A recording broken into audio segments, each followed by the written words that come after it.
Junto con saludar, vamos a comenzar formalmente esta sesión. En nombre de Dios y la Patria se abre la sesión y saludamos a las senadoras, senadores que están conectados, tanto de la comisión como los senadores obviamente interesados en este proyecto de ley, a nuestros invitados. Veo también ahí al ministro, subsecretario también.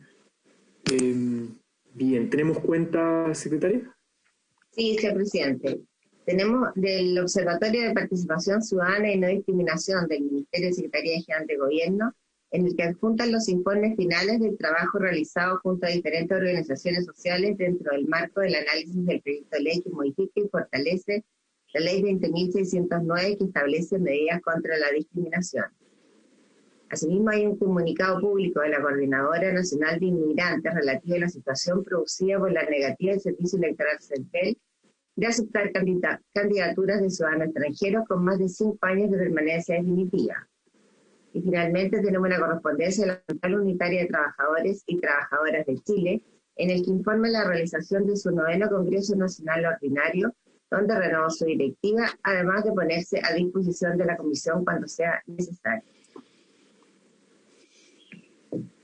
Eso sería materia de cuenta, señor presidente. Bien, muchas gracias, secretaria Jimena. ¿Se ofrece la palabra sobre la cuenta? Presidente. Iván Moreira. Sí, yo solamente quería señalarle de que yo mandé por el chat una serie de invitados para que vengan a exponer sobre el tema relacionado con el indulto, proyecto que vamos a ver ahora, y también solicitar formalmente que se invite al ministro de Justicia, que es importante escucharlo a él, y obviamente a la subsecretaria que participa permanentemente. Y un saludo desde el aeropuerto Mocopulli de Chiloé. Yo estoy aquí en Chiloé y una vez que termine esta sesión voy a partir a la sesión en Santiago, en Valparaíso, que tenemos hoy día. Muy bien, senador. Sí, se incorpora su solicitud de invitado, los tendremos para las siguientes sesiones. Sí. Y bueno, y ahí además está el ministro, está conectado, así que... qué bueno. Qué bueno. Sí, que tenga un buen vuelo, senador. Sí, pues, muchas gracias. ¿Se ofrece la palabra sobre la cuenta u otros, varios? No, para comenzar directamente. Bien. Bueno, tenemos entonces, secretaria, si nos puede decir Jimena los invitados confirmados para el día de hoy, y así voy a proceder a darles la palabra. La idea es tener aproximadamente 20 minutos por intervención, para que haya al final un momento también de preguntas, comentarios. Estamos recién comenzando esta primera sesión de audiencia, de estudiar en general la idea de legislar, así que tenemos todavía un tiempo de varias poner a la comisión. Ahí está el listado. Los invitados, señor presidente, son el señor ministro de Justicia, don Hernán Larraín, el subsecretario de Justicia, señor Sebastián Valenzuela, la subsecretaria de Derechos Humanos, señora Lorena Recabarren, el presidente de la Comisión Chilena de Derechos Humanos, señor Carlos Margota, el abogado de la Comisión Chilena de Derechos Humanos, señor Yuri Vázquez, el abogado de la Agrupación de Familiares de Presos Políticos de Santiago I, señor Jaime Fuentes, y la pareja del señor Giordano Santander, señora Tania Parada. Muy bien. A ver, quisiera darle en primer lugar la palabra al ministro Hernán Larraín. Ojalá, ministro, lo posible en unos 20 minutos aproximadamente, por lo menos para esta primera sesión. Después siempre, obviamente, nosotros citamos a la subsecretaria Lorena Recabarren, que siempre está presente en la comisión, digamos, como contraparte del Ejecutivo, pero quisiera en primer lugar darle la palabra al ministro y saludarlo, obviamente. Muchas gracias, presidente, senador Latorre. Aprovecho de saludarlo y también a senadoras y senadores que forman parte de esta comisión, no están presentes por su interés, así como a las distintas personas que están invitadas a participar en ella. Yo quisiera, precisamente para esta primera intervención, formular algunas reflexiones que serán complementadas también por los subsecretarios Valenzuela y la secretaria, que como usted dice, forma parte casi habitual de esta comisión, la subsecretaria Recabarren. Y tratando de hacer uso debido del tiempo, voy a tratar de ser breve en las reflexiones que nosotros quisiéramos hacer. En verdad, entendiendo probablemente algo del espíritu de lo que hay detrás de esta indicación, ciertamente al Ejecutivo le parece que este es un proyecto que no pareciera tener justificación real frente a la situación de la que se reclama por muchas razones, algunas de las cuales quisiéramos exponer. Desde luego la iniciativa se fundamenta, parte de la agitación del contexto social, de las distintas manifestaciones masivas, concentraciones, donde a propósito de ellas se registraron y se denunciaron saqueos de solares públicos, incendios, destrucción de mobiliario público y otros ilícitos que generaron actuaciones, según los mocionantes, desproporcionadas y acusándose por eso a los agentes estatales de grandes violaciones a los derechos humanos. Sin embargo, presidente, en esta materia uno debe ser preciso. No existe una relación causal que permita concluir que se debe prescindir de la sanción penal a aquellos particulares que hayan incurrido en delito. Es decir, si un particular comete un delito, este no deja de ser tal por una sobrereacción delictiva a su respecto que pueda tener un agente del Estado. Por el contrario, lo que corresponde es perseguir tanto a los particulares que cometieron esos delitos como a los agentes del Estado que los hayan cometido también producto de su reacción frente a los primeros. De otra manera, podría entenderse que un delito se purga con la comisión de otro por parte de los agentes del Estado. Este supuesto en el cual está construido este proyecto es quizás el primero que corresponde subrayar como una perspectiva equivocada en la forma de enfrentar esta situación. Respecto de lo que significa el derecho de reunión y el derecho a la protesta, por cierto, este es un derecho establecido en todos los ámbitos del derecho internacional de los derechos humanos, sin perjuicio de que siempre en todas las declaraciones se puede apreciar que se trata de un derecho a la libertad de reunión y a la asociación pacífica, como usted lo puede recoger en la Declaración Universal de los Derechos Humanos, en el Pacto Internacional de Derechos Civiles y Políticos y en todos los documentos que fundamentan esta situación.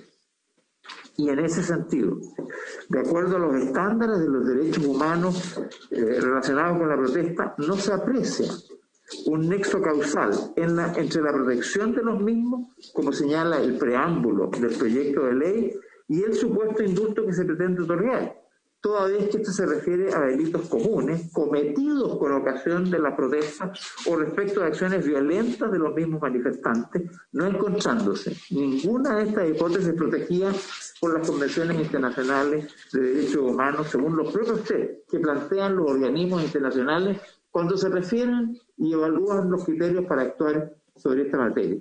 Por lo tanto, tampoco pareciera tener en el fundamento que se da justificación la propuesta que se realiza. Enseguida, presidente, advertimos que aquí hay una débil comprensión de los conceptos jurídicos fundamentales involucrados. Porque se habla de que este es un proyecto de indulto general. ¿Y qué es lo que hace el indulto como concepto fundamental?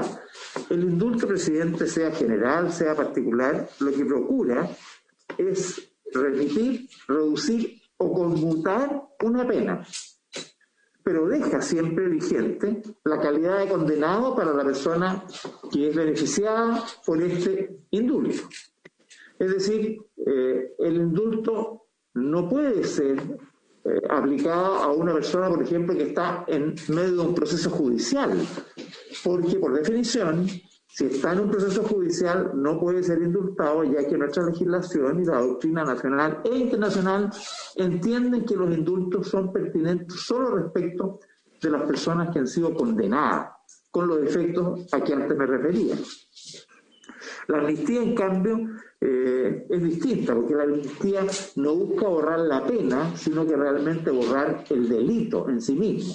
Hay amnistía propia, que sí se entiende posible de otorgar antes de que haya sentencia en el proceso, e incluso antes que se inicie la investigación, por lo que implica ex ante una renuncia del Estado a investigar, a perseguir y a sancionar determinados delitos.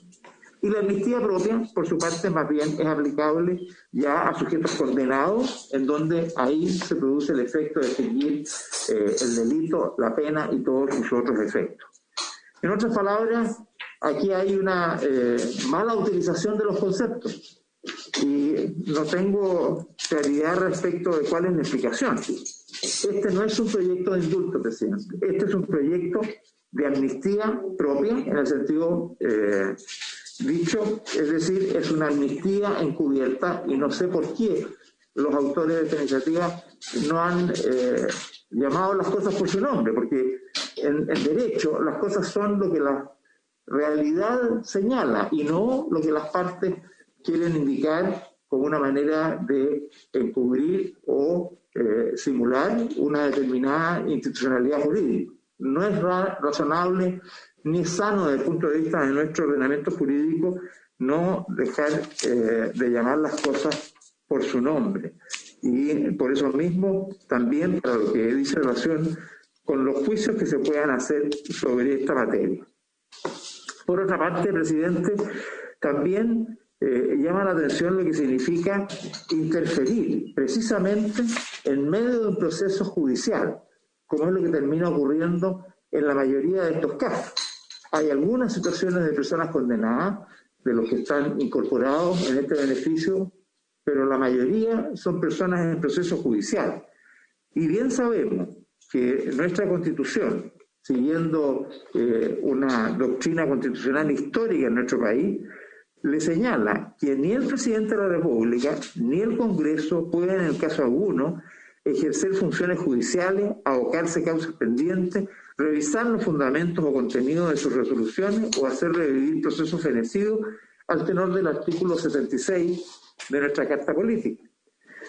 Es decir, este mismo precepto lleva a impedir que una ley, como propone el proyecto, deje sin efecto las prisiones preventivas revisadas y decididas caso a caso por un juez imparcial en audiencias públicas, con la intervención de un fiscal del Ministerio Público y la respectiva defensa. Aquí estamos hablando de procesos reales y efectivos, y por lo tanto instalar esta revocación como legítima conlleva establecer un precedente que es grave, que es permitir que el legislador procure por esta vía interferir en procesos judiciales en pleno desarrollo, cavando así la tumba de la independencia judicial, olvidando además que una cosa es legislar y otra cosa es juzgar. No podemos, por esta vía, por la vía de la ley, declarar inocente y decretar la impunidad para personas que cometieron eventualmente, y eso es lo que tienen que decir los jueces, un delito determinado. Yo creo, presidente, y no quiero sobreabundar en argumentos para permitir otras reflexiones, que aquí hay, sin lugar a dudas, una confusión que tiene que ver con el problema realmente involucrado. Quiero señalar que según los datos que nosotros tenemos de Gendarmería, hoy día hay una población penal de 38.946 personas, cerca de 39.000 para hacer las cifras redondas, de las cuales del orden de 14.000 se encuentran en prisión preventiva. Ahora bien, dentro del contexto del estallido social, según las cifras que nosotros tenemos por Gendarmería, solo 227 corresponderían a personas a las cuales haría efecto este proyecto, de las cuales 172 están en prisión preventiva y 55 están condenadas. De ellas, el 58%, queremos señalar, es decir, 133, registra ingresos anteriores a Gendarmería, sea por razones de prisión preventiva o sea por condena. De estas personas son las que estamos hablando, a las que se quiere beneficiar por este indulto. Quiero señalar, por lo tanto, que se refiere una materia que está afectando a una situación que se encuentra en prisión preventiva. Y quiero hacer una última reflexión sobre esta materia. Nosotros, y lo hemos señalado en reiteradas oportunidades en estos años, consideramos que el tema de la prisión preventiva merece un análisis y una reflexión profunda y separada de este tema. Porque este no es un problema que afecte a estas personas. Al contrario, al hacerlo de la forma como lo hace este proyecto, se establece una verdadera discriminación respecto de otras personas que pueden haber cometido iguales delitos en una época distinta de esta, que no están siendo beneficiadas por el indulto. Es decir, hay una flagrante desigualdad ante la ley porque solamente hay algún grupo de personas que está haciendo y recibiendo este beneficio de este indulto. Sin embargo, el tema, de nuevo, no es el indulto, presidente, que no se debería llamar el indulto, es una amnistía encubierta, es el de la prisión preventiva. Nosotros creemos que la prisión preventiva es algo que debemos revisar. Atendía ciertos antecedentes que hemos conocido, por ejemplo, por el estudio de la Defensoría Penal, cerca de un 40% de las personas que están en prisión preventiva, una vez que termina el proceso a su respecto, un porcentaje cercano al 40% de ellos o es declarado inocente o es condenado por penas que no son privativas de libertad.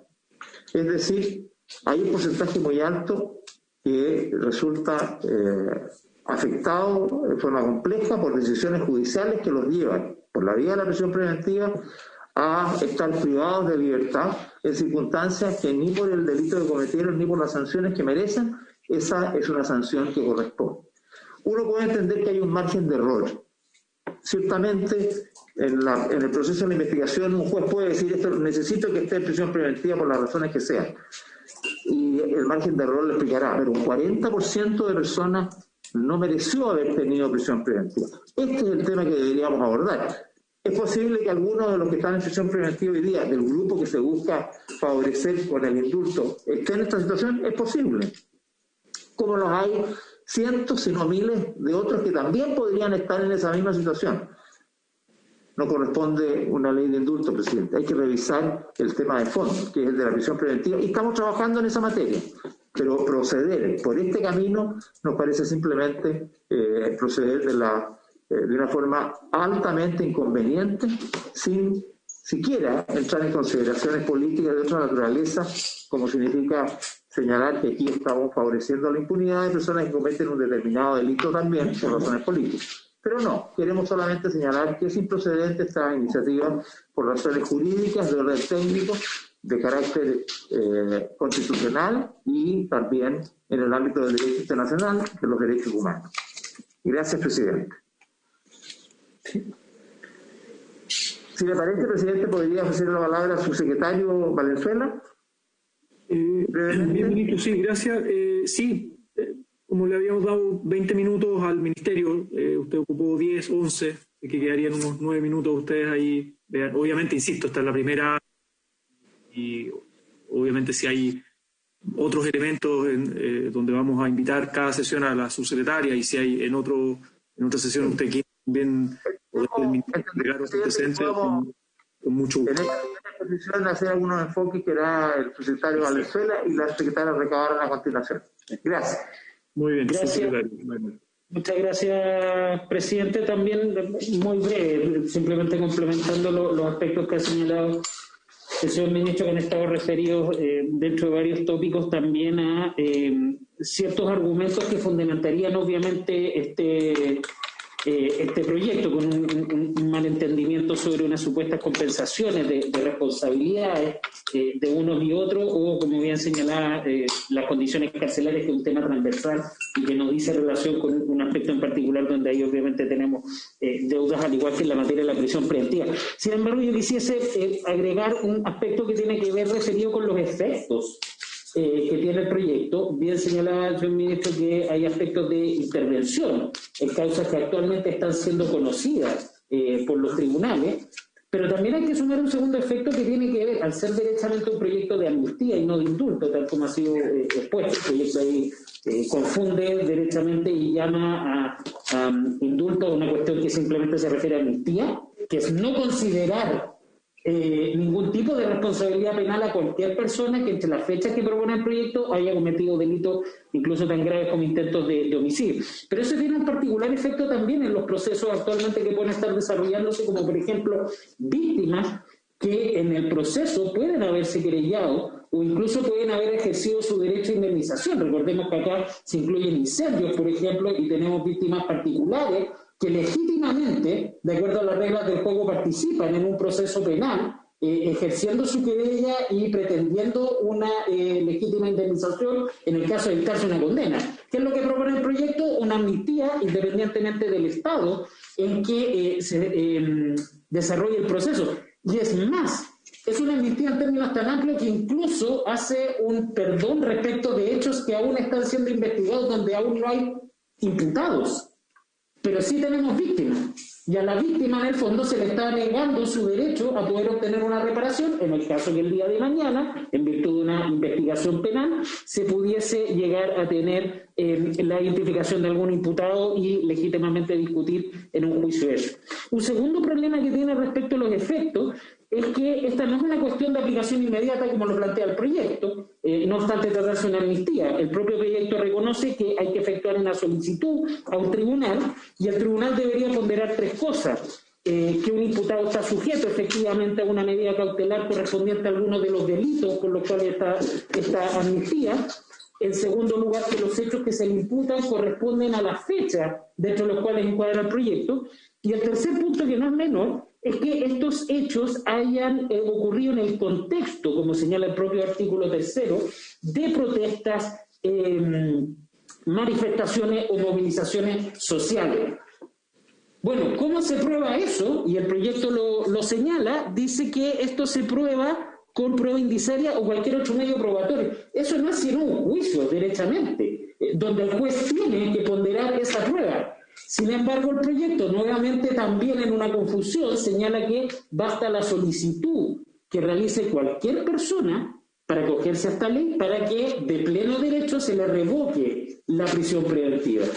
Y esto llega de verdad a efectos que son bastante serios. Bastaría que cualquiera de los 14.000 personas que están en prisión preventiva hicieran la solicitud, y antes de que el juez pueda ponderar esto, se le revocaría su prisión preventiva y posteriormente se daría efectivamente la situación de que no correspondía aplicar esta amnistía. Por lo tanto, aquí los efectos son perjudiciales desde el punto de vista de las víctimas, desde el punto de vista de la sociedad, a poder generar una liberación masiva de personas que están bajo un proceso judicial pendiente. Y por último, presidente, con esto termino, respecto a las cifras que se han hablado y se han discutido mucho. Efectivamente, este es un tema que no es fácil de poder llegar a cifras exactas, dado efectivamente que hay que corroborar que un delito determinado está vinculado a la realización de protestas o movilizaciones. Sin embargo, como señala el ministro, de acuerdo a estimaciones que tiene Gendarmería, las personas que están privadas de libertad, de 28.000 detenidos que uno podría señalar en el último año que han ocurrido, estamos hablando de 227 personas que están en prisión preventiva o condenadas, de 28.000 detenciones que habrían ocurrido. Y de esas 227, 172 están en prisión preventiva, no necesariamente desde hace un año, hay que distinguir y desagregar esos casos. Y varias de esas 172 personas están o con acusación presentada o con juicio oral ya fijado. Por lo tanto, acá no hablamos de una situación de miles de personas que están con sus procesos paralizados. Aquí yo quiero recordar, presidente, que se estableció una ley que fue aprobada por el Senado que reguló el funcionamiento del sistema de justicia en etapa de pandemia, donde una de las premisas que tiene ese proyecto de ley hoy en día es que la revisión de la prisión preventiva es un derecho en cualquier oportunidad que se solicite por la defensa. Y la pandemia no puede ser una justificación para no realizar esa audiencia.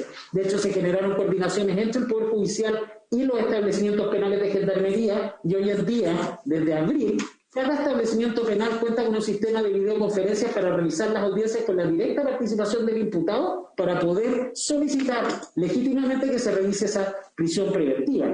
Y además, hoy se está discutiendo en la Comisión de Constitución de esta misma corporación un proyecto de ley que permite poner en marcha ya en circunstancias más o menos normales, podría señalar, el sistema de justicia penal para realizar juicios orales vía remota. Y esa es la solución que estamos proponiendo precisamente para evitar que los procesos penales pudiesen dilatarse de sobremanera y no aplicar una especie de amnistía con estos graves efectos que hemos visto, presidente, que podrían ser provocados. Eso es, presidente, desde el punto de vista del análisis en el sentido del proceso penal, porque entiendo que la subsecretaria Recabarren también tenía un punto que mencionar, presidente. Muchas gracias. Bien, muchas gracias. Subsecretaria, por favor, si puede ser en pocos minutos para no extenderlo, tenemos otros invitados también. 2 minutos, ¿puede ser, presidente? Sí, 2 o 3 minutos, está bien. Gracias. Bueno, muy buenos días a todos y a todas. Por su intermedio, presidente, saludos a todos los miembros de esta comisión y a quienes están invitados a esta sesión también. Básicamente, presidente, yo quisiera señalar que en 4 puntos que después podemos ir desarrollando en las siguientes sesiones.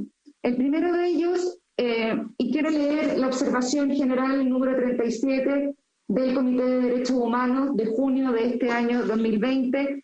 En el punto 4 señala que en el centro de lo que protege el derecho de reunión pacífica se encuentra la reunión no violenta de un grupo de personas en un lugar de acceso público con un propósito expresivo común. Y señalo esto porque el artículo 3 del proyecto de ley señala que quienes serían beneficiarios de este indulto general serían las personas imputadas o condenadas por hechos ocurridos en protestas, manifestaciones o movilizaciones sociales, que vinculado a lo que se refiere en el mensaje, en los fundamentos del proyecto, vincula, ¿verdad?, que estos delitos habrían sido cometidos en el contexto de manifestaciones sociales que, tal como dijo el ministro de Justicia y Derechos Humanos, Nala Larraín, pareciera justificarlos dentro de ese marco. Por lo tanto, es muy relevante tener a la vista instrumentos internacionales de derechos humanos muy recientes que vuelven a recordar que en el centro del derecho de reunión, del derecho a la protesta que vincula y coordina las libertades de expresión, la libertad de reunión, la libertad de asociación, está el hecho de que estas reuniones, estas manifestaciones son pacíficas o no violentas, como señala el artículo, esta observación general número 37 en relación al artículo 21 del derecho de reunión pacífica establecido en el Pacto de Derechos Políticos y Civiles. En segundo lugar, presidente, quería señalar respecto, muy complementariamente, respecto a lo que señalaba el subsecretario Valenzuela respecto de las víctimas que están en consideración en estos procesos que se han iniciado en relación a los delitos que se están investigando. El Estado tiene un deber, una obligación internacional respecto de las víctimas, y eso lo conocemos muy bien en esta comisión. En este sentido, mediante este supuesto indulto, ¿verdad?, se dejaría en la indefensión a aquellas personas que fueron víctimas de los delitos cuya punibilidad busca excluirse, que incluye delitos que, como ha señalado el subsecretario de Justicia, son delitos graves. En este sentido, las víctimas de los hechos, ¿verdad?, tienen derecho a deducir acción civil indemnizatoria en el procedimiento penal, facultad que se les vería absolutamente vedada en términos de que pudiera finalmente concurrir este indulto, o este indulto que en realidad es una amnistía, debiendo recurrir únicamente a la acción civil de manera ordinaria ante la justicia civil. Un tercer punto tiene que ver con lo que en Derecho Internacional de los Derechos Humanos llamamos la afectación al juez natural. La independencia del Poder Judicial, presidente, y también lo que nos hemos visto en el fundamento, en el Derecho Internacional de los Derechos Humanos, la figura del concepto de juez natural, según el cual toda persona tiene derecho a ser oída con las debidas garantías por un tribunal imparcial, independiente, competente y establecido con anterioridad a la comisión de los hechos que se investigan. Todo lo cual está refrendado, como bien sabemos, en distintos instrumentos internacionales de derechos humanos. Y consistentemente con este reconocimiento de la figura del juez natural, ¿verdad?, es que esta independencia del Poder Judicial, la antonomasia, lo contrario, es que otra institución, otro organismo se aboque las tareas que tiene este juez natural, que como independencia, como institución independiente, autónoma, ¿verdad?, da y otorga, hace posible el acceso al debido proceso para que las partes sean oídas, para que las partes sean escuchadas en sus defensas y en sus alegatos. Por lo tanto, y eso ya vinculado con también lo que consagra nuestra Constitución, y ya lo señalaba el ministro, la institución del juez natural, cuando se invalida, cuando se vulnera, cuando se violenta esta institución, ¿verdad?, se produce que otras instituciones las que se abocan materias, competencias, para poder revisar los fundamentos y los contenidos de las resoluciones del Poder Judicial, que en este caso, en la mayoría de sus casos, son procesos que están pendientes de resolución. Y finalmente, presidente, y como le señalaba, solamente para dejar este cuarto punto sobre la mesa, respecto de lo que se ha también vinculado y se ha ido sosteniendo estos días en el marco de la discusión de este proyecto, respecto de que esta temática, esta iniciativa, estaría vinculada o podría enmarcarse en un contexto de justicia transicional. Yo aquí quiero ser especialmente cuidadosa y respetuosa de lo que significan los procesos de justicia transicional en el marco de los procesos de transiciones políticas. Nosotros vivimos como humanidad, como región, como país, procesos dolorosos, graves, de violaciones sistemáticas, permanentes, durante muchos años, de violaciones a los derechos humanos bajo regímenes autoritarios, dictatoriales. Conocemos bien lo que son los periodos de Guerra Fría y lo que significó para nuestra región y nuestro país la dictadura durante 17 años para los compatriotas. Los sistemas de justicia transicional son institutos que se crean en el marco de transiciones políticas desde regímenes que han devastado y desgarrado no solamente las instituciones políticas y democráticas, sino que las vidas y las familias de las personas. Sabemos que en un país que tenemos dificultades, que tenemos que mirar un camino hacia adelante, que tenemos que reflexionar, que tenemos que darle el peso a lo que ocurrió en el último año en nuestro país. Sin embargo, hacer equivalente procesos de justicia transicional con lo que hoy día ocurre en nuestro país, cuando de hecho estamos tramitando democráticamente, hoy sentados en esta mesa, distintos poderes del Estado, con distintos invitados, un proyecto de ley, cuando se están llevando adelante una infinidad de acciones y procesos políticos que van a permitir probablemente reparar heridas más profundas, como puede ser el proceso constituyente. Cuando los tribunales de justicia, el Ministerio Público están llevando adelante sus tareas, no podemos hablar de una sociedad desgarrada y devastada de justicia transicional, porque no podemos hablar de un proceso de transición política, afortunadamente, con sus carencias, con sus deficiencias. Este es un Estado de Derecho democrático, presidente. Muchas gracias.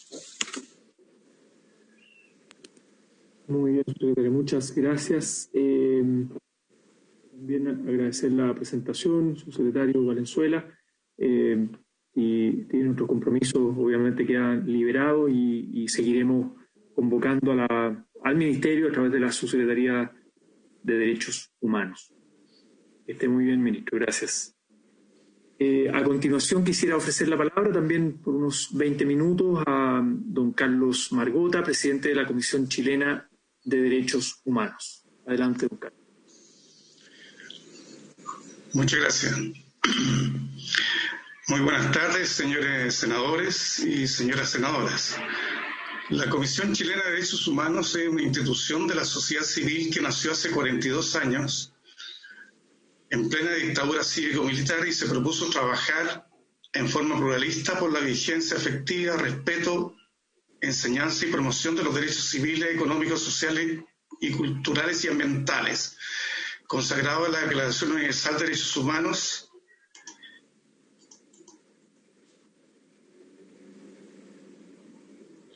y demás, en los tratados internacionales, resoluciones y demás acuerdos complementarios de Naciones Unidas y otros organismos internacionales, los cuales Chile es miembro. Por lo tanto, hoy nuestra tarea no es solo defender a las víctimas de las violaciones de los derechos humanos, sino instar por el cumplimiento del inciso segundo del artículo 5 de la Constitución vigente, que establece que es deber de los órganos del Estado respetar y promover tales derechos, garantizados por esta Constitución, así como por los tratados internacionales ratificados por Chile y que se encuentran vigentes. Los Estados comprometen su responsabilidad internacional cuando, por acción u omisión, incumplen sus obligaciones en materia de derechos humanos y no reparan sus violaciones. En su responsabilidad internacional, el Estado responde como un todo. En consecuencia, los distintos poderes del Estado están obligados a respetar los derechos humanos y a adoptar medidas que los garanticen. Y frente a la violación de un derecho humano, en forma inmediata surge para el Estado la obligación de reparar el daño producido. Y el acto de reparar significa reponer a la persona la situación en que se encontraba antes de que sus derechos fueran vulnerados. El proyecto de ley sobre indulto general que comienza hoy a discutirse tiene como fundamentos principales la vulneración de los derechos humanos de que han sido objeto las personas que han sido detenidas, formalizadas, encarceladas y o condenadas durante el periodo que señala. En consecuencia, analizaremos esta iniciativa legal a la luz de la obligación que tienen los diversos poderes del Estado de respetar los derechos humanos y al mismo tiempo verificando las vulneraciones de los derechos humanos en que se fundamenta el mencionado proyecto de ley.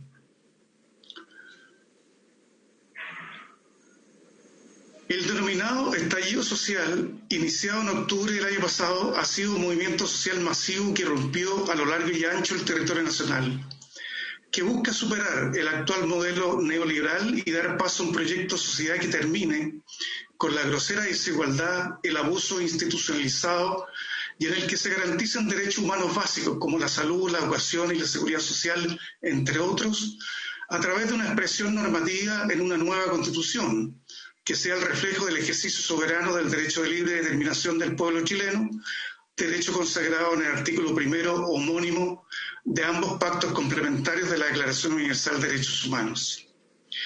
La respuesta del gobierno, en vez de escuchar a su mandante y dar paso a reformas profundas que reflejaran esta exigencia mayoritaria de transformación y cambio social, optó por la aplicación de una política de violación masiva, grave y sistemática de los derechos humanos que tuvo por finalidad neutralizar la legítima protesta social. El presidente de la República señaló que estábamos en guerra, declaró un estado de excepción constitucional y sacó a las Fuerzas Armadas a la calle a controlar el orden público. Las gravísimas violaciones a los derechos humanos fueron constatadas tanto por organismos y organizaciones de derechos humanos nacionales, así como por 4 organismos internacionales que visitaron Chile y elaboraron sendos informes que dieron cuenta de las muertes, torturas, víctimas de trauma ocular y detenciones masivas, entre otras graves vulneraciones. Terminar con la represión es el llamado que han hecho en sus respectivos informes los 4 organismos internacionales. Sin embargo, ha habido de parte del gobierno un completo desoimiento de las recomendaciones encaminadas al respeto y garantía de los derechos humanos, incluidas los referidos informes, y las violaciones a los derechos humanos continúan hasta el día de hoy. Cabe recordar que el Alto Comisionado de Naciones Unidas para los Derechos Humanos, en su informe de diciembre de 2019, recomendó al Estado desarrollar nuevos protocolos policiales para garantizar el uso adecuado de la fuerza, proteger el rol de los defensores de derechos humanos o crear un mecanismo de seguimiento integrado por la sociedad civil y expertos independientes, entre otras cuestiones. Sin embargo, 3 meses después, en marzo de este año, el representante regional del organismo, Jan Jarab, denunció que se seguían violando los derechos humanos de los manifestantes en Chile y que el Estado prácticamente no ha cumplido con ninguna de las 21 recomendaciones que el organismo le hizo al gobierno. Y en octubre pasado, con ocasión del joven manifestante lanzado al río Mapocho por un uniformado, el representante regional del Alto Comisionado expresó en un comunicado público que el caso del Puente Pío IX no es excepcional, sino que se suma a la ya extensa lista de otros casos de violación de derechos humanos por parte de fuerzas de orden cometidas en el contexto de manifestaciones sociales. Pero las violaciones de los derechos humanos no solo se han producido por el uso excesivo de la fuerza por parte de la policía en el contexto de las manifestaciones, sino también por el uso abusivo, discriminatorio e injustificado del encarcelamiento, como medida de control represivo, desnaturalizando su función de grave y excepcional limitación a las libertades personales en la investigación de hechos penales. En ese marco, que una ley de indulto general para los denominados presos del estallido, aquellas personas que se encuentran privadas o restringidas de libertad por causa de las manifestaciones y formalizadas y o condenadas por la comisión de supuestos ilícitos, se presenta como una respuesta adecuada para quienes han visto vulnerados sus derechos fundamentales por parte del aparato estatal y en específico de las policías, tribunales y del ente investigador.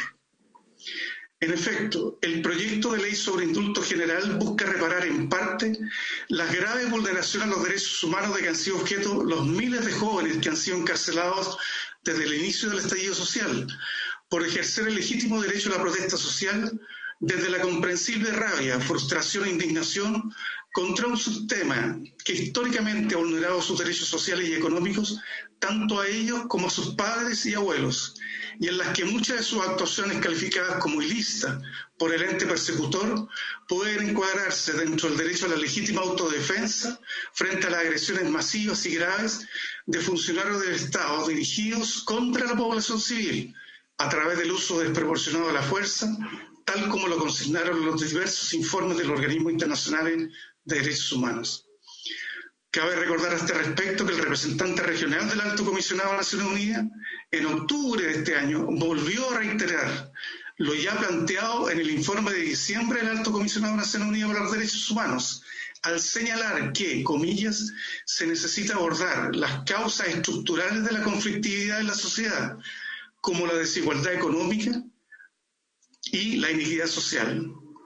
El Estado debe proteger los derechos humanos de todas las personas en condiciones de igualdad y no de discriminación, señaló. Cabe recordar que diversos instrumentos internacionales de derechos humanos a los que el Estado de Chile se encuentra obligado a respetar consagran el derecho a la integridad física, a la libertad personal, así como diversas garantías judiciales en favor de toda persona, sin discriminación alguna. Sin embargo, a los presos del estallido social no se les ha respetado debidamente estos derechos humanos básicos, vulnerándoseles seriamente la presunción de inocencia, el principio que la prisión preventiva no debe ser la regla general y en muchos casos el derecho a no ser torturado ni ser objeto de tratos crueles, inhumanos o degradantes, tal como lo pasaremos a demostrar a continuación. En primer término, daremos cuenta del comportamiento asimétrico y consecuencialmente grave vulneración al principio de igualdad ante la ley por parte de los distintos poderes del Estado encargados de la persecución penal que tiene serio impacto en las prisiones preventivas decretadas. En efecto, según el Departamento de Estudio de la Corte Suprema, más del 70% de los delitos relacionados con violación a los derechos humanos se llevaron a cabo durante el proceso de detención, traslado y estancia en comisarías a raíz de las manifestaciones. Y a abril del presente año, Carabineros de Chile fue la institución con mayor cantidad de denunciados o querellados, con el 93% del total de los delitos constitutivos de violación de derechos humanos.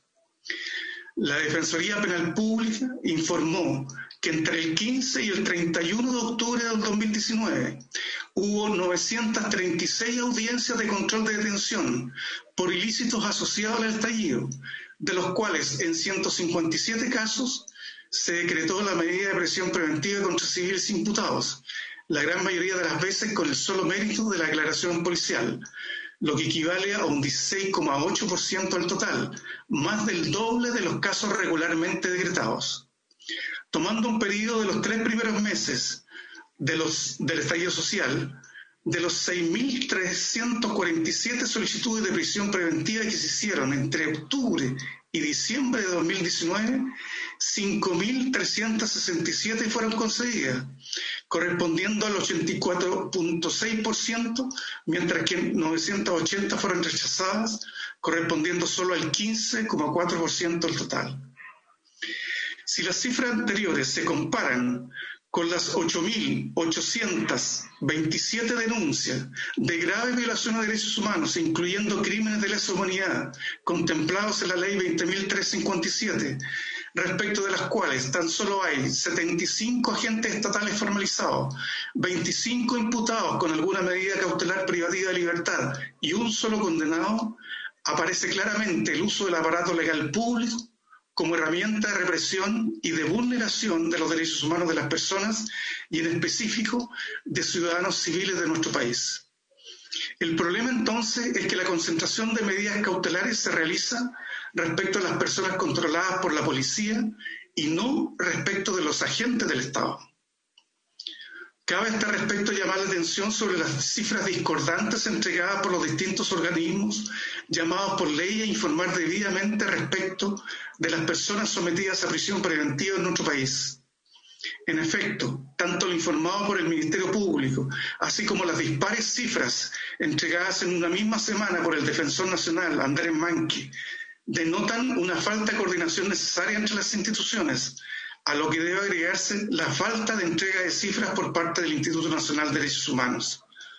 En efecto, después de haber afirmado hace solo algunos días, en una entrevista de prensa, que solo 3 personas sujetas a prisión preventiva hoy han tenido como motivación la protesta social, por lo que solo esas 3 personas serían sujetas del indulto que están pidiendo un grupo de parlamentarios, el Defensor Nacional, con fecha 21 de diciembre pasado, mediante oficio de respuesta a la parlamentaria Carmen Gess, respondió que al 7 de diciembre del presente año, 1.245 personas se encontraban bajo prisión preventiva con ocasión del estallido social.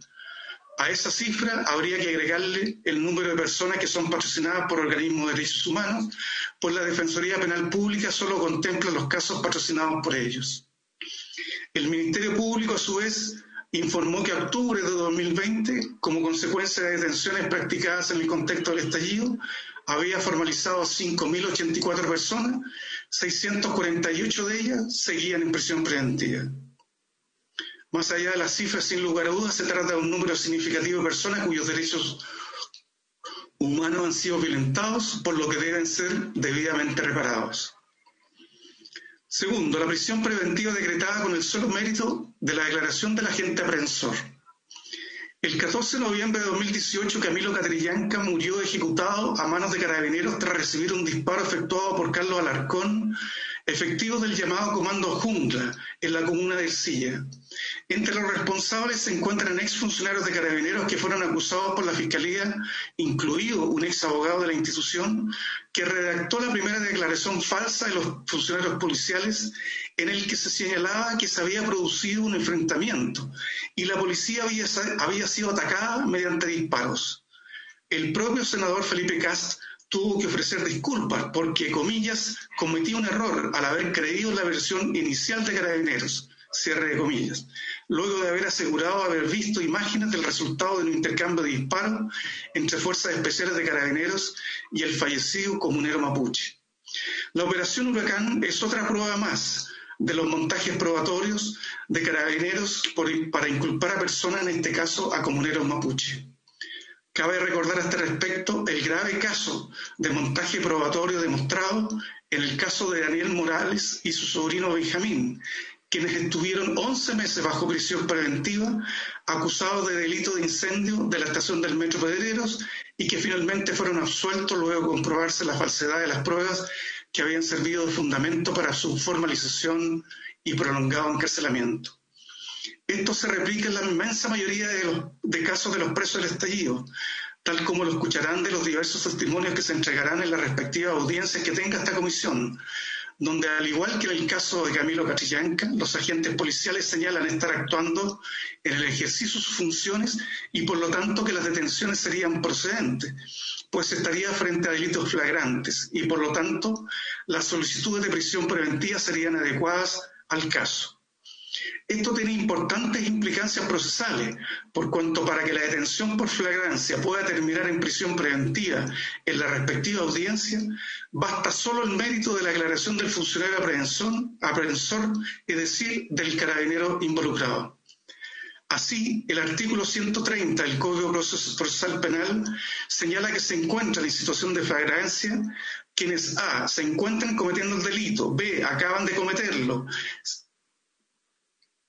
c. huyen del lugar de comisión del delito y son designados por el ofendido u otra persona como autor o cómplice. D. son encontrados con objetos o señales procedentes del delito o armas o instrumentos empleados para cometerlo y que permitan sospechar su participación en él.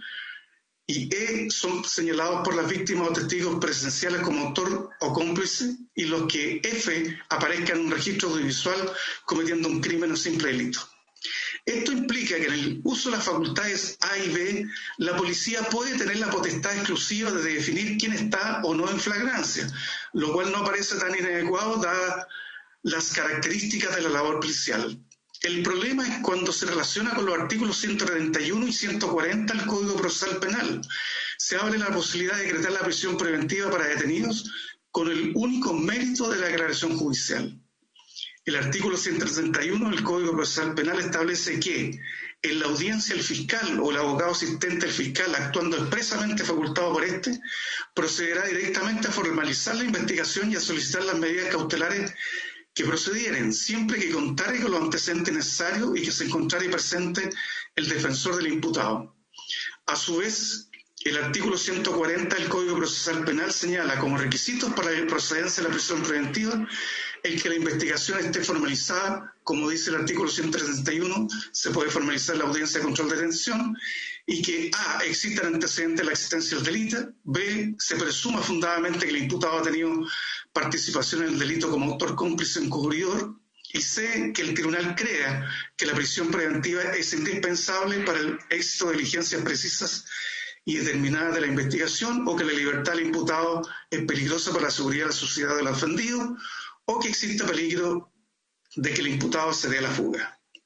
Dado lo anterior, resulta complejo, en vistas a la actuación del Ministerio Público, que en audiencias de control de detención, contando solo con la declaración del funcionario policial aprehensor, que en menos de 24 horas de la detención se esté en presencia de todos los antecedentes con la intensidad de fundados que exige la ley para decretar la prisión preventiva. Y sin embargo, el 84.6% de las solicitudes de prisión preventiva fueran concedidas, sobre todo cuando existen fuertes antecedentes de involucramiento personal, abuso de poder y de declaraciones falsas respecto a la actuación de carabineros. La ley procesal chilena tiene el grave defecto de exigir el estándar probatorio más alto y el proceso cognitivo más objetivo al juez en la sentencia de fondo, y no tener estándar claro para la aplicación de medidas cautelares.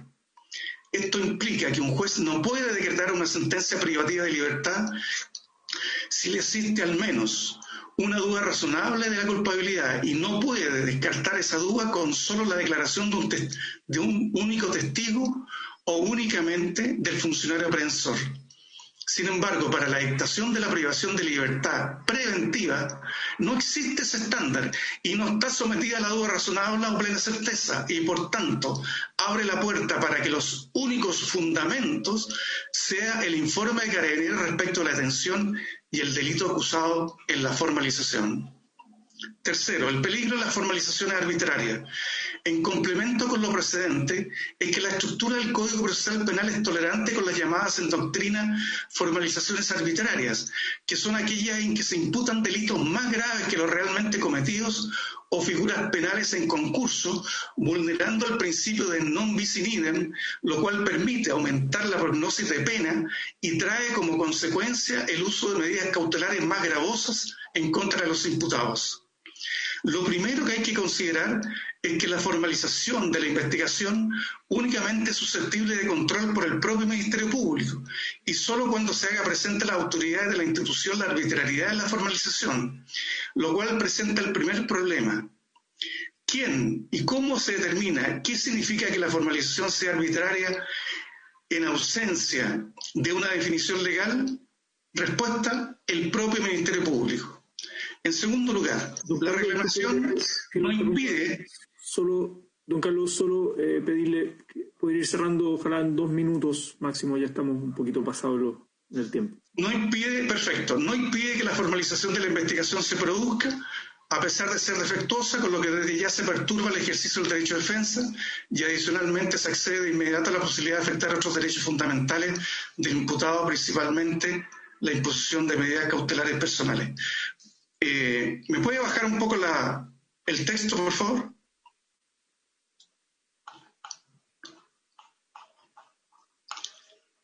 Un poco más, por favor.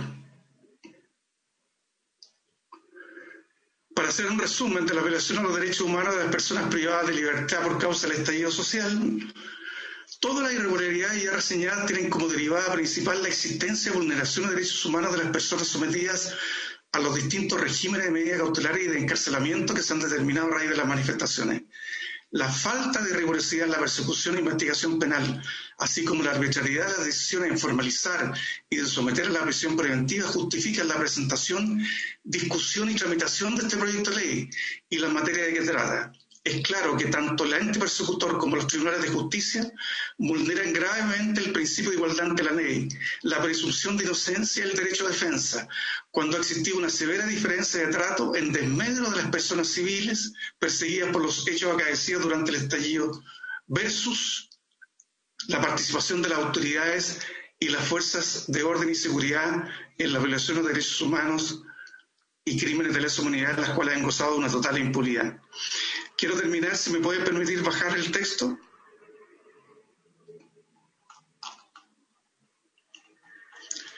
Respecto a la procedencia y constitucionalidad del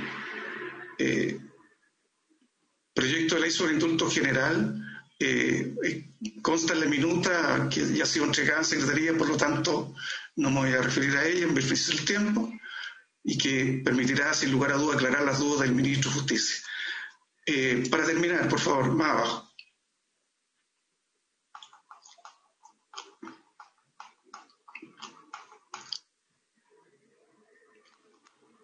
Un poquito más arriba. Bueno. Está bueno. Más abajo, por favor. Ahí. Gracias. No podemos terminar esta exposición sin reiterar que el anuncio de vetar el proyecto de ley por parte del presidente de la República antes que se inicie la tramitación legislativa constituye una grave intromisión en las funciones propias de otro poder del Estado y una nueva violación de derechos humanos de las personas privadas de libertad, al imputarles responsabilidad en graves delitos en circunstancias que en su gran mayoría se encuentran solo formalizados, no condenados, vulnerando con ello la presunción de inocencia.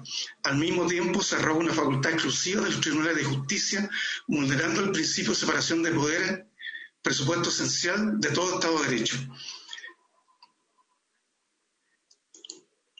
Y por último, frente a la aseveración de autoridades gubernamentales que el derecho internacional no recomienda la concesión de indulto a los condenados, no solo es completamente falsa dicha afirmación, sino que el actual gobierno ha violado reiteradamente la única prohibición que contempla el derecho internacional sobre la materia, cual es otorgar indultos a los condenados por crímenes contra la humanidad, al mismo tiempo que ha promovido iniciativas legales para procurar su libertad, en clara contravención al artículo 110 del Estatuto de Roma, lo que nos obligó como institución a denunciarlo ante el órgano especializado del Sistema de Protección Internacional de Derechos Humanos. En definitiva, señores senadores y señoras senadoras, en opinión de la Comisión Chilena de Derechos Humanos, el proyecto de ley debe ser aprobado no solo porque sus fundamentos e ideas matrices se ajustan a lo prescrito por los tratados internacionales de derechos humanos vigentes en Chile, sino porque como poder del Estado, el Parlamento tiene el deber de reparar De acuerdo a lo establecido en la normativa internacional vigente en nuestro país, las graves violaciones a los derechos humanos cometidas en contra de los presos del estallido social, desde el momento de su detención por los funcionarios policiales y luego por los distintos órganos del Estado encargados de la persecución penal. Estamos convencidos, además, que su aprobación será una importante contribución a la paz social, la que debe tener siempre como fundamento la plena realización de la justicia. Muchas gracias.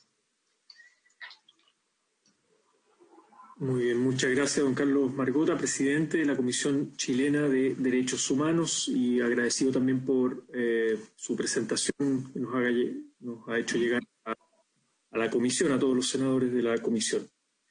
A continuación le quiero dar la palabra a don Jaime Fuentes, abogado de la agrupación de Santiago 1.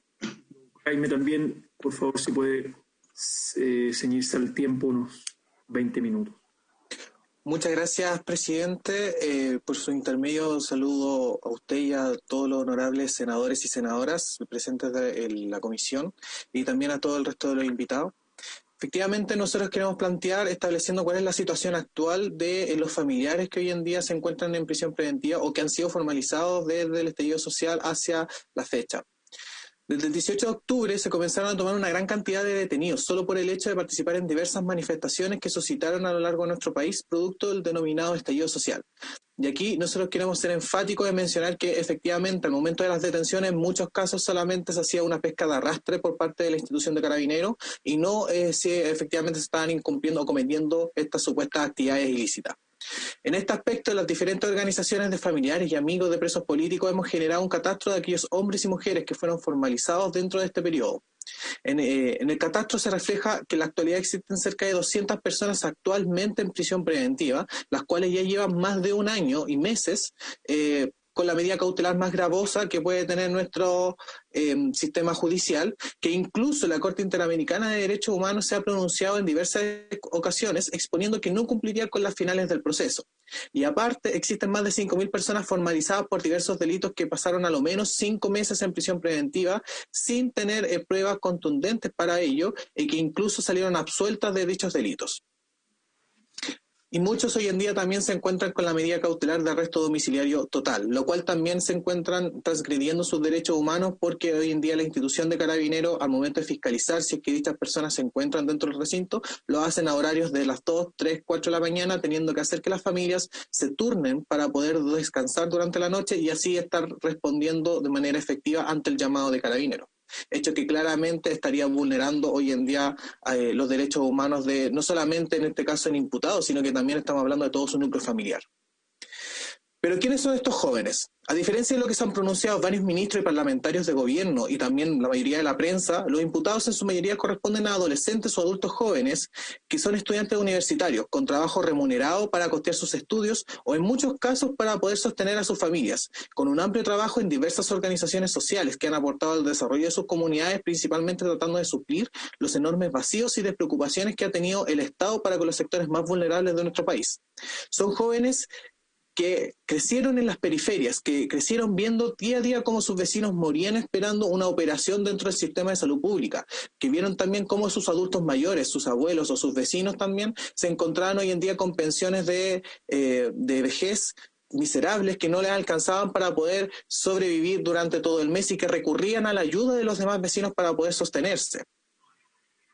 Y que crecieron día a día viendo cómo el sistema en general perjudicaba y precarizaba las condiciones de vida de la población.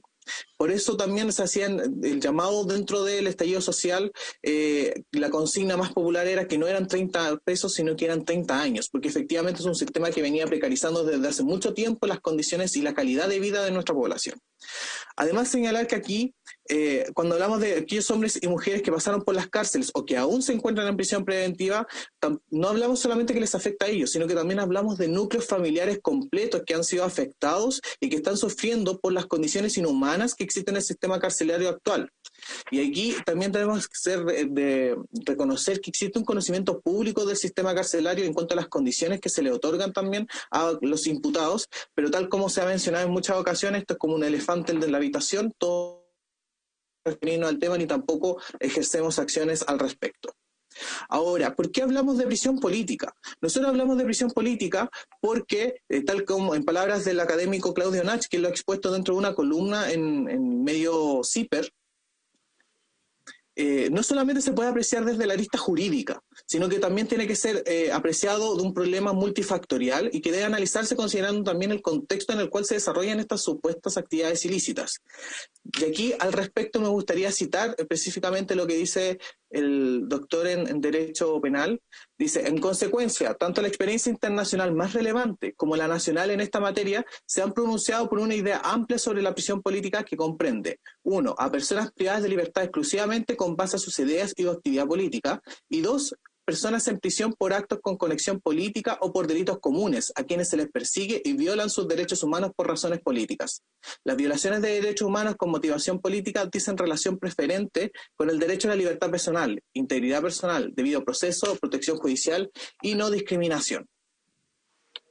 Y en este sentido, nosotros vemos y también catalogamos cómo la serie de jóvenes que han sido apresados desde el 18 de octubre en adelante caen en la segunda categoría, en aquellos que han visto restrictivo y que han sido limitados sus derechos a la libertad e integridad psicológica, física y la salud de ellos en ser apresados por parte del Estado, vulnerando sus derechos humanos. Y acá quiero hacer referencia a algunas de las vulneraciones al debido proceso que nosotros hemos podido determinar a lo largo de los casos que han existido desde el 18 de octubre en adelante.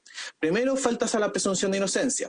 La irregularidad no solamente se ha presenciado en los medios de prensa, incluso aquí nos llama la atención varias declaraciones, incluso por parte de ministros de Estado, que hacían faltar a la presunción de inocencia, indicando inmediatamente que todos estos jóvenes eran delincuentes, que eran delincuentes comunes, que merecían estar tras las rejas, siendo que ellos no tienen la facultad de juzgar, y eso nos llamaba mucho la atención, presionando incluso al Poder Judicial en diversas instancias, como el caso que vemos con el juez Urrutia, un momento en el cual otorgó la libertad a los jóvenes involucrados en el denominado caso de primera línea, el cual fue suspendido de sus funciones y que en ese entonces el ministro Blumen atacó mediante la prensa diciendo que eso no podía ocurrir en democracia y que estos delincuentes no podían obtener la libertad.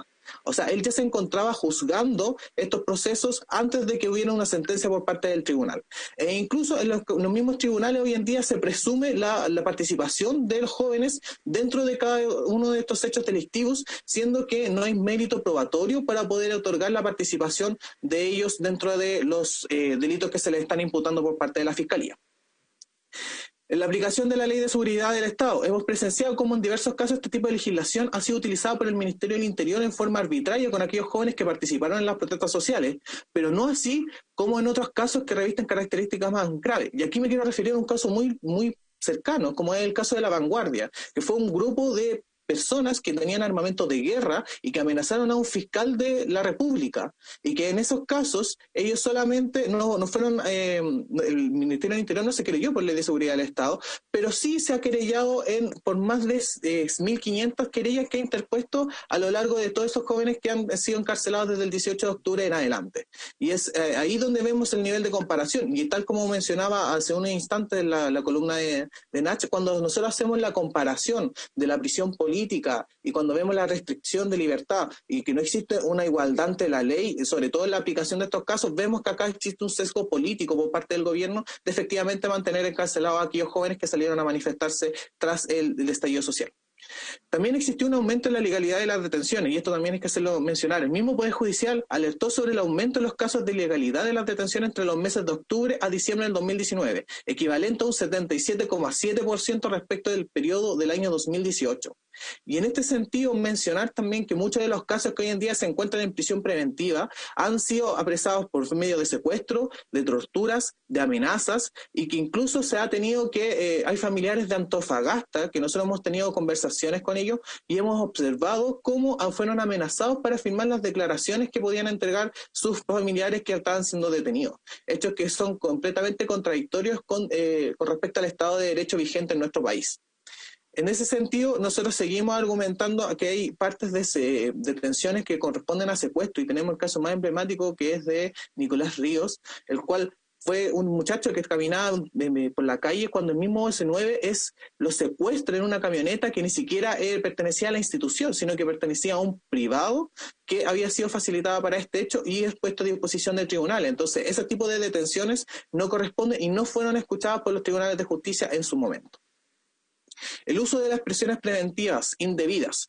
Y acá es necesario reflejar, tal como lo mencionó el ministro de Justicia hace unos momentos, desde el 18 de octubre en adelante, y en una entrevista que le entregó la Radio Futuro, menciona que ha existido un uso indebido de la prisión preventiva, reconociendo que este mecanismo ha sido útil no solo para la finalidad del proceso penal, sino que también ha tenido otro tipo de finalidades. Y en este sentido nosotros argumentamos de que es la forma de amedrentar a la población para que no pueda manifestarse, entendiendo que aquellos que van a salir a manifestarse, ya sea en una concentración pacífica o no, van a verse vulnerados sus derechos y van a ser apresados hoy en día, teniendo por lo bajo 5 o 6 meses de prisión preventiva, que eso es lo que el común de los familiares de las agrupaciones han podido vivir a lo largo de este proceso judicial.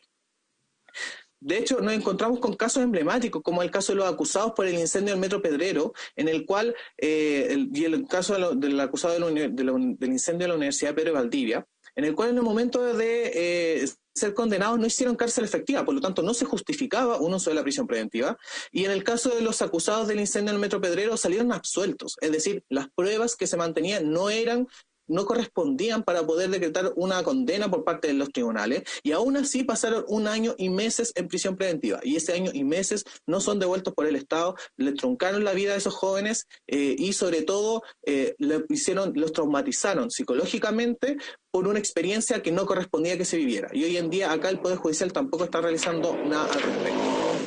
También queremos mencionar los fallos del Tribunal Constitucional, y aquí en esto es en un sistema en específico, que es aquellos jóvenes que hoy en día se encuentran procesados por la Ley de Control de Armas. Existen varios imputados por la Ley de Control de Armas y en específico dicha legislación establece una prohibición de pena sustitutiva. Para poder acceder a las penas sustitutivas se establece un requerimiento ante el Tribunal Constitucional donde se declara que dicho precepto legal es inaplicable al caso y por lo tanto tendrían acceso a las penas sustitutivas. Dentro de un informe que yo igual voy a hacer llegar a la comisión para que lo puedan analizar, antes del estallido social, durante el 2018 hacia atrás, cerca del 93% de los casos de los requerimientos que se interponían ante el Tribunal Constitucional eran aceptados, eran acogidos sin ninguna problemática. Hoy en día, desde el estallido social en adelante, justamente los casos de aquellos jóvenes que participaron en las protestas sociales son todos rechazados, y aquí vemos el sesgo político, porque si uno analiza la jurisprudencia actual, sujetos que hoy en día se encuentran acusados por narcotráfico o por porte de armamento de fuego, se les otorga este requerimiento y se les da acceso a las penas sustitutivas, pero a los jóvenes que hoy en día no existen pruebas contundentes para condenarlos, como fue el caso del incendio de Pedrero, incluso otros casos que están acusados por la Ley de Control de Armas, lamentablemente el Tribunal Constitucional ha fallado de una forma política y de un sesgo que claramente atenta contra los derechos humanos y contra la igualdad ante la ley que debiese manejar. También existen una serie de imputaciones de medidas, y aquí, bueno, después vamos a conversar con Tania, que ella puede expresar de mejor manera, pero tenemos una serie de casos en los cuales la Fiscalía está imputando cargos y delitos a muchos de los jóvenes que lamentablemente no tienen cómo sostener y que son imputaciones completamente desmedidas y desproporcionadas para con la realidad de los hechos. Tenemos los casos de San Antonio que han sido acusados de homicidio frustrado cuando en los hechos no se puede constituir de este tipo penal y que sobre todas las cosas no tiene capacidad de demostrarse, pero sin embargo lo hacen para que de esa manera se otorgue la prisión preventiva y se mantenga la mayor cantidad de tiempo posible a los jóvenes manifestantes dentro de las cárceles chilenas.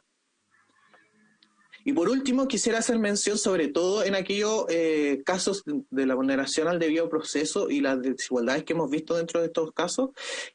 Tal como se ha mencionado en diversos aspectos, existe una separación de poderes hoy en día. Pero sin embargo, hemos visto cómo el Ejecutivo y el Gobierno en general se ha intrometido dentro de las resoluciones del Poder Judicial. Y acá se ha hecho muchas menciones, tanto vía la prensa como en algunos casos se hizo mención también por parte de ciertos fiscales que hoy en día, que durante mucho tiempo ellos tenían previsión de tener salida alternativa. O sea, una labor de la Fiscalía base que podía salir era generar la salida alternativa y ellos dijeron que no tenían esa autoridad, porque desde arriba se le había mandatado que no. Y eso se hizo mención también en esta comisión en el mes de octubre de este año, principalmente cuando se conversaba sobre las problemáticas de la prisión preventiva. y el estado de los derechos humanos en Chile tras la protesta social. Entonces creemos que este tipo de sistemas claramente constituyen una criminalización de la protesta social, y también existe una persecución por parte del Estado a aquellos jóvenes que salieron a manifestarse en contra de este sistema que efectivamente venía a vulnerar y que venía precarizando y desconociendo los derechos sociales de la población.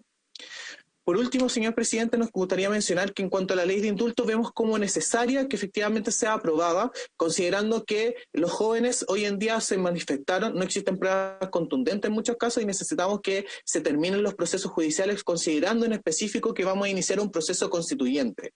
Hoy en día no podemos hablar de un proceso constituyente teniendo presos políticos en Chile, porque tal como hemos mencionado en las palabras anteriores, hoy en día en Chile sí existen presos políticos y eso lo hemos clarificado en diversos aspectos.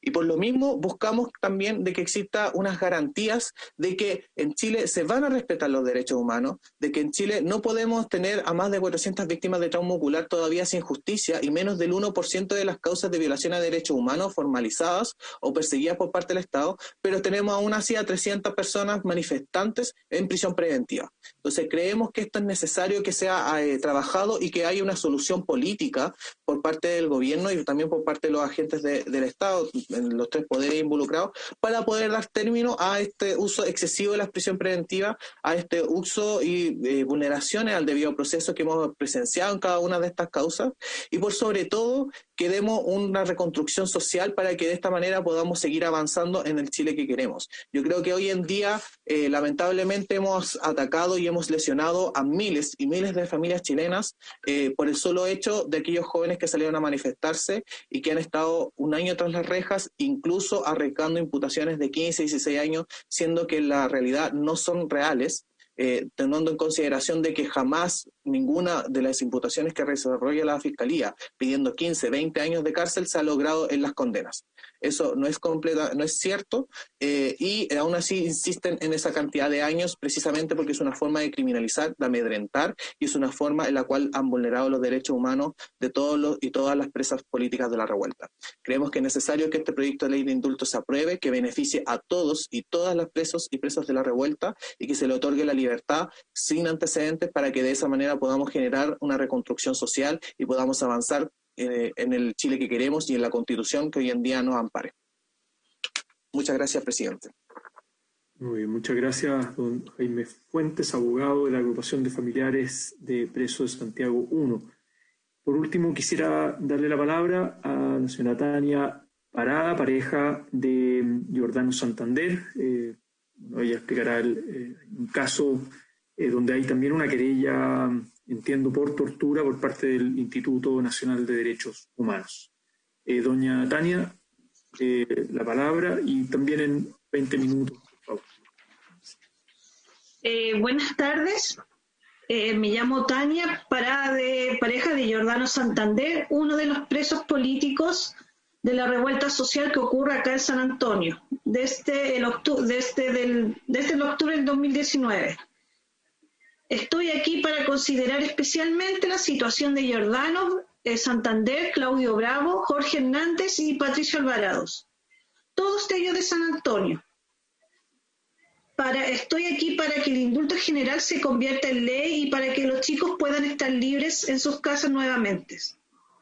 El lunes 2 de marzo hubo una marcha en San Antonio. Era el llamado Super Lunes. En las calles resonaba la idea de que Piñera se te viene marzo. Llevábamos 4 meses de intensas movilizaciones. Había aproximadamente 3 marchas por semana, que eran lunes, miércoles y viernes. Los ánimos de esos días eran que no se volviera a la normalidad. Posteriormente a las vacaciones y de cara al ingreso a clases, Giordano, al igual que Claudio y Jorge, participaban habitualmente de las movilizaciones. De hecho, los 3 se conocieron en este contexto. Tenían actividades sociales conjuntas. Por ejemplo, habían participado de la construcción del puente para el ingreso a la playa de Llolleo. También en estos meses habían realizado una actividad para los niños y niñas y fueron parte de la realización de una once para las personas que viven en la calle. Al calor de la revuelta, sus aspiraciones de justicia se profundizaron. Patricio, en cambio, participaba por primera vez de una actividad de la revuelta.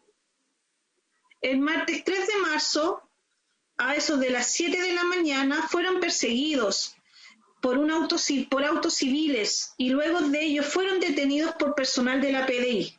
En ese momento Giordano tenía 35, Claudio 29, Jorge 28 y Patricio Alvarado 25. Le hicieron una encerrona, lo apuntaron con metralletas, los bajaron del auto en el que iban juntos, los subieron a autos civiles, pero manejados por personal de la PDI, a punta de golpes y ahorcamientos. Al llegar al cuartel, los chicos fueron nuevamente golpeados. Le hicieron desnudarse, los mojaron. A Giordano lo crucificaron durante toda la mañana y durante toda la tarde. A Claudio le reventaron un oído, lo arrodillaron, lo golpearon con metralletas en las piernas. A Jorge, a puros golpes en la cabeza, le producen un TEC cerrado. Luego lo llevaron a constatar lesiones al hospital Claudio Vicuña. Giordano llegó inconsciente al hospital. El 4 de marzo pasaron a audiencia de formalización. Allí se presentó como evidencia una honda, 3 balines de tamaño chico, un bidón de pintura de 5 litros que usan de agua, de los de Vital, bombitas de aguas y envases de lacrimógena vacías. La gobernadora de la provincia de acá de San Antonio, Gabriela Alcaide, y el intendente de Valparaíso, Jorge Martínez, junto con el fiscal Osvaldo Sandón, se presentaron y se querellaron juntos por la Ley Seguridad Interior del Estado.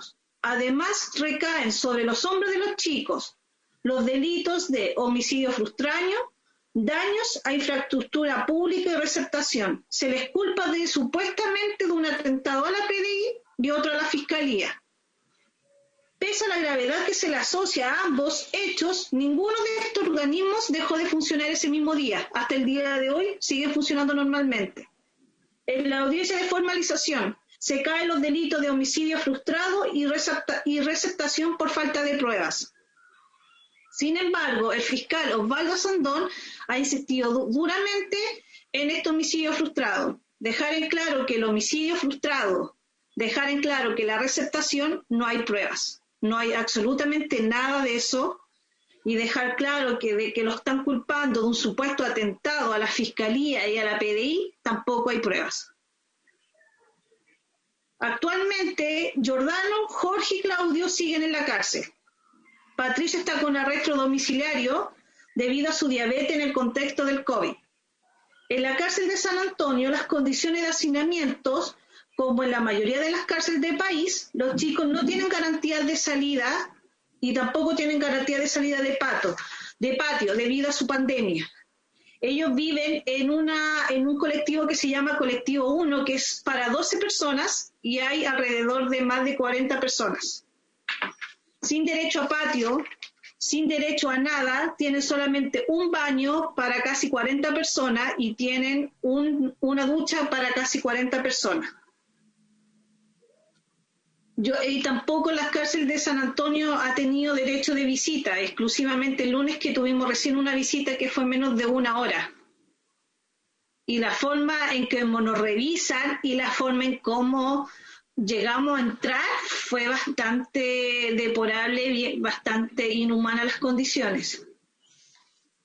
Pero no quiero también dejar de contarles que los chicos, de qué es lo que hacían y cómo vivían antes de su encarcelamiento, después de estar presos, antes de ya casi 10 meses. Giordano era un vecino activo, participaba en las comparsas del barrio chino y trabaja como conductor y vendedor de gas. Hasta el día de hoy, la jefa del Giordano no le ha echado. No ha sido capaz de echarlo porque dice que Giordano es un trabajador intachable. Claudio estudió en el Duoc, trabajaba para la municipalidad de Recoleta. Jorge era trabajador y se había matriculado para estudiar administración de negocio y era activista por la defensa de los ojos de mar. Claudio y Jorge participaban activamente del movimiento activista social San Antonio Masa. Los chicos para el juicio oral programado para el 16 de febrero estarán próximos a cumplir 1 año en prisión preventiva.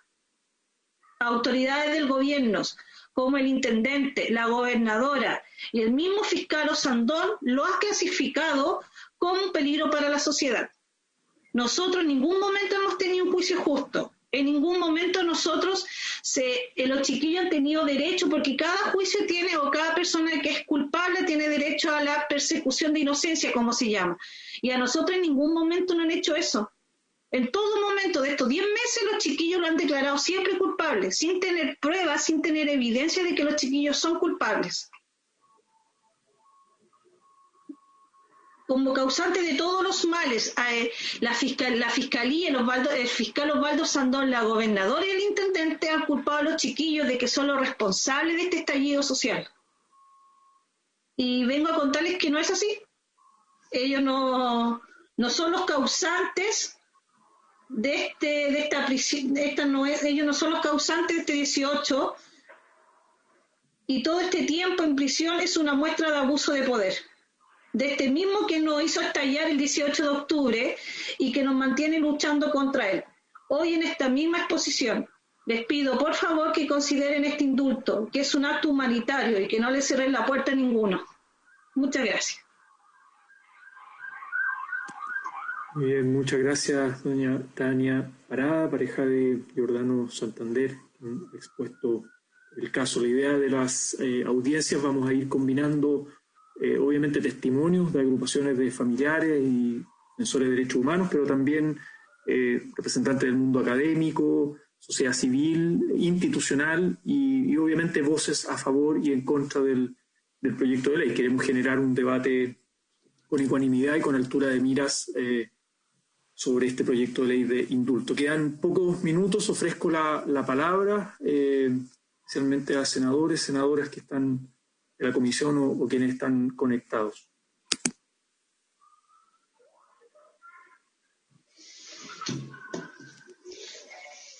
¿Se ofrece la palabra? Sí, senadora Yasna Proboste y después senador Alejandro Guillet. Sí, senadora Yasna Proboste. Bueno, muchas gracias. Quiero agradecer a todas y todos quienes han entregado su punto de vista, o en el caso de Tania, su testimonio. Creo que para el análisis de este proyecto en esta comisión y todos quienes están siguiendo es muy importante, y creo que desde el Ministerio de Justicia, la Comisión Chilena de Derechos Humanos y el testimonio que le coloca rostro a una realidad que es muy dramática es importante. Yo quisiera, presidente, que dadas las diferencias de las cifras que han surgido a partir de nuestro proyecto, Jaime Fuentes también lo planteaba. Creo que sería importante que pudiésemos solicitar formalmente desde esta comisión al fiscal nacional un informe que pueda entregar con exactitud cuál es el número de personas que están imputados por hechos ocurridos a raíz del estallido social y que se encuentran privados de libertad, porque las cifras que se entregan son distintas. Y escuchamos en el día de hoy al subsecretario de Justicia, y que cuando uno comienza a mirar las cifras de la Defensoría, las cifras del Ministerio Público, hay una diferencia, y creo que junto con los relatos tanto de Jaime como de Tania, que le dan rostro a este drama que hoy día existe en nuestro país, creo que es necesario también que coloquemos las cifras correctas. Para nosotros no es necesariamente un dato relevante, porque aunque fuera una persona, para nosotros desde el punto de vista ético y cristiano tiene una importancia enorme. Pero junto con esto quisiera que también pudiésemos oficiar a la propia Fiscalía la identificación de quiénes son cada uno de ellos, las probanzas que tiene para formalizarlo, más allá de las declaraciones de Carabineros.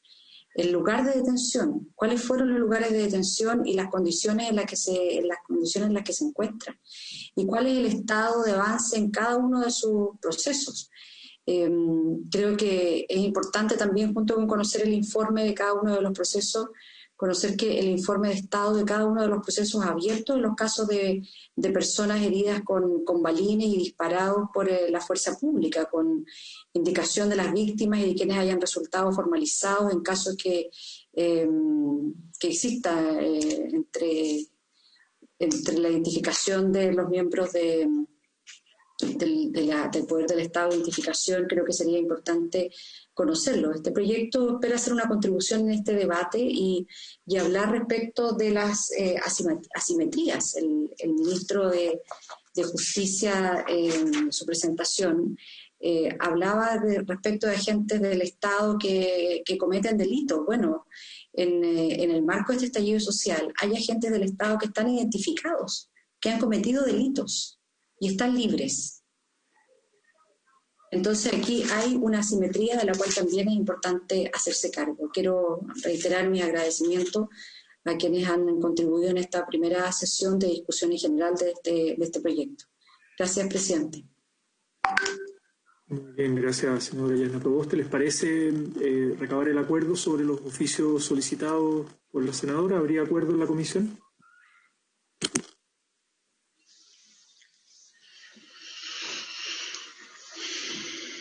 Oficios de información. ¿Habría acuerdo?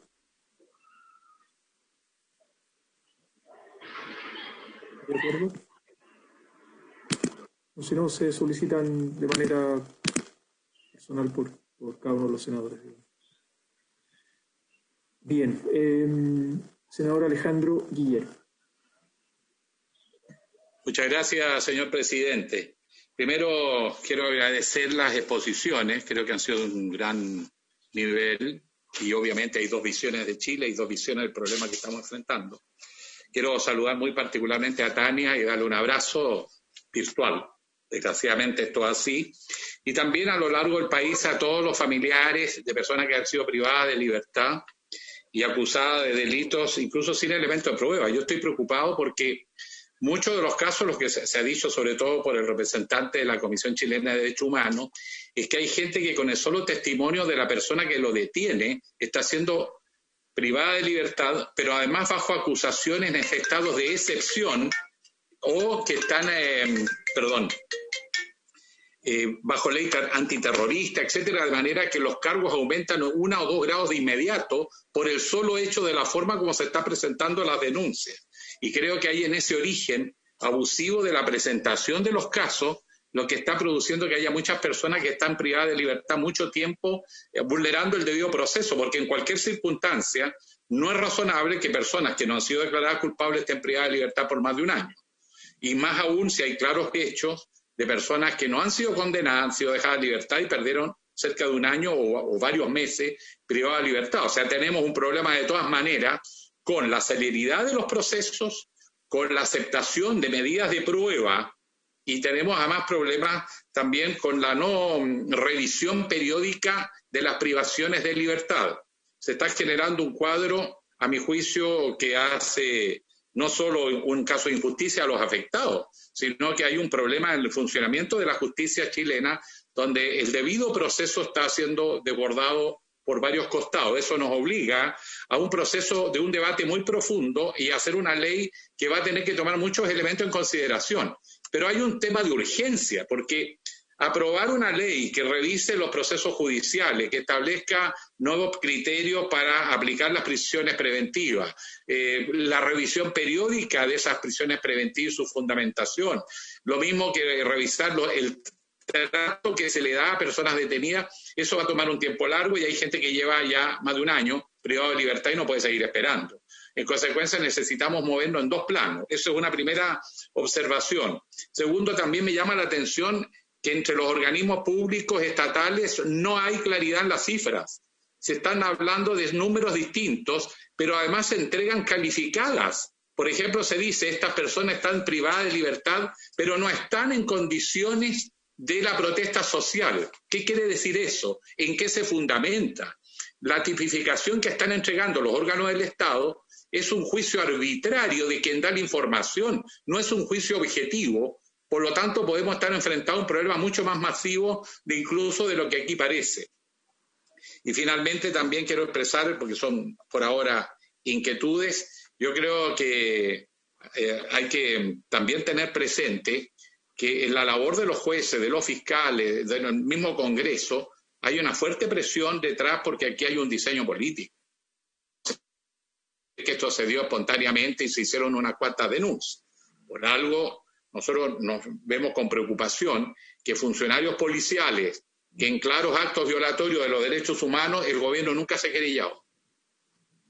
En segundo lugar, que no se han decretado prisiones preventivas significativas a la libertad.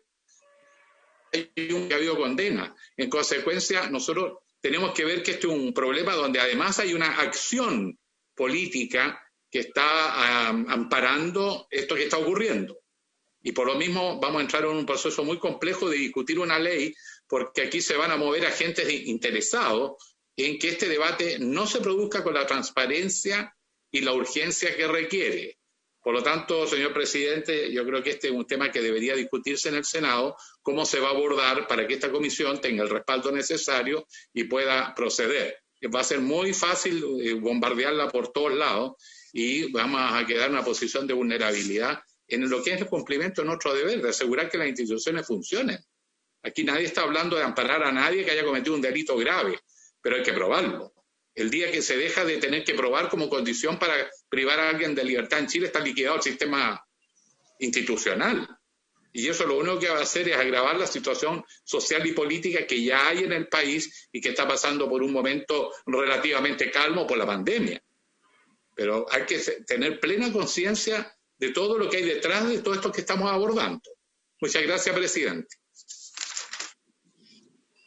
Muchas gracias, senador Alejandro Guillén. ¿Quién más ha solicitado la palabra? Senador Felipe Castro.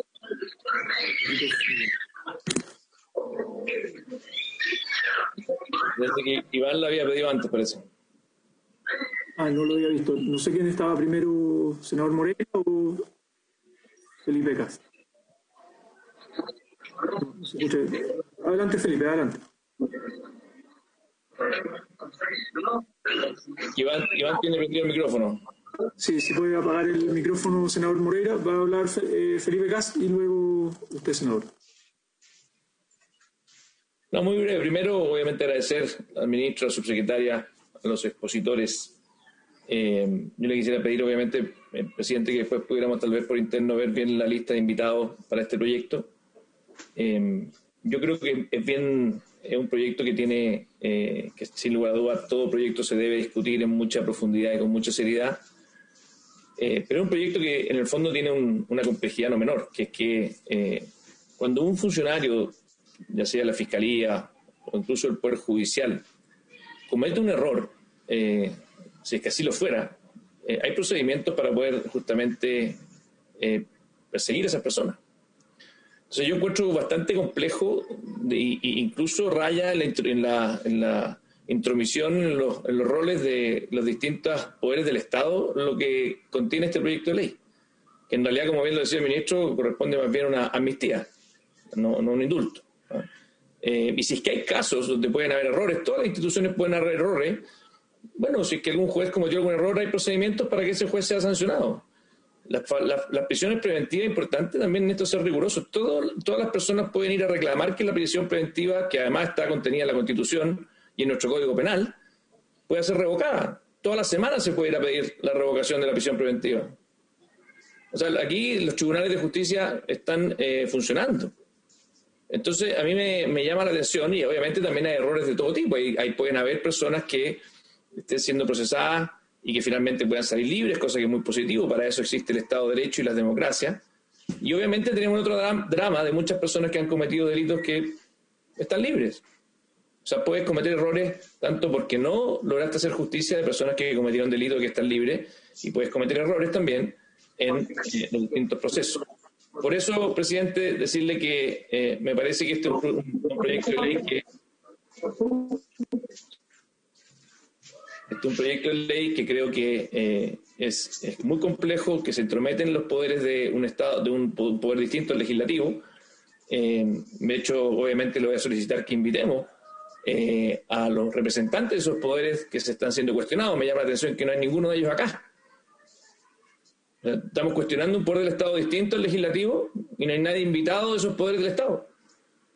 Ni la Fiscalía, ni el Poder Judicial. Entonces, tenemos que tener cuidado. Aquí hay distintos roles.